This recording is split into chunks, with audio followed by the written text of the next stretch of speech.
તો બીજી તરફ વાત કરીએ વરસાદની આગાહીની ગુજરાત માટે હજુ પણ આગામી 3 કલાક ભારે રહે તેવી શક્યતા આગામી 3 કલાક ગાજવીજ સાથે વરસાદની આગાહી કરવામાં આવી છે અમદાવાદમાં આગામી 3 કલાક વરસાદનું રેડ એલર્ટ અપાયું છે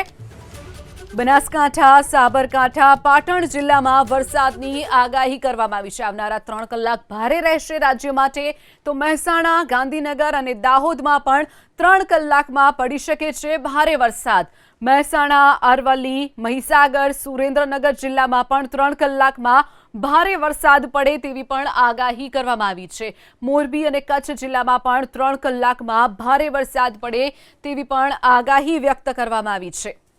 ગુજરાત માટે હજુ પણ આગામી 3 કલાક ભારે રહેશે આગામી 3 કલાકમાં ગાજવીજ સાથે વરસાદની આગાહી કરાઈ છે અમદાવાદમાં આગામી 3 કલાકમાં વરસાદનું રેડ એલર્ટ અપાયું છે જેમાં બનાસકાંઠા સાબરકાંઠા પાટણ જિલ્લામાં વરસાદની આગાહી તો મહેસાણા ગાંધીનગર અને દાહોદમાં પણ ભારે વરસાદ ખાબકે તેવી આગાહી કરવામાં આવી છે વરસાદને લઈ અને રેડ એલર્ટ આપવામાં આવ્યું છે અલગ અલગ જિલ્લાઓમાં વરસાદ ખાબકે તેવી આગાહી કરાઈ છે